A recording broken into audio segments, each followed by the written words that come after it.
Kalau kereta korang ada masalah, kurang pick up bila korang tekan pedal, dia tak mau pergi macam tak laju kan. Korang kena tengok 4 benda ni. Yang pertama, kebiasaannya kalau nak dekat mileage 100,000 km ke atas macam tu, korang patut servis korang punya throttle body dulu.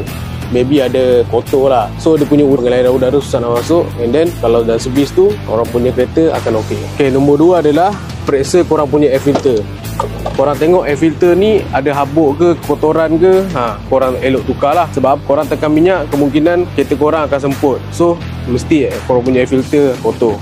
Nombor 3 adalah spark plug. Dia ada jangka masa panjang dia lah. Ini adalah wear and tear punya part lah. So biasanya spark plug yang ada copper setiap 20,000 km, platinum 60,000 km, kalau pakai iridium 100,000 km. Yang keempat, benda ni ramai yang orang abaikan, iaitu fuel filter. Kena tukar kalau boleh setiap mileage 80,000 km. Kalau ada kotor, korang punya kereta akan semput. Lepas korang dah buat 4 perkara tadi, insyaAllah kereta korang akan lebih lancar dan smooth lah. So ingat, ada masalah kereta, cari Joe Bengkel.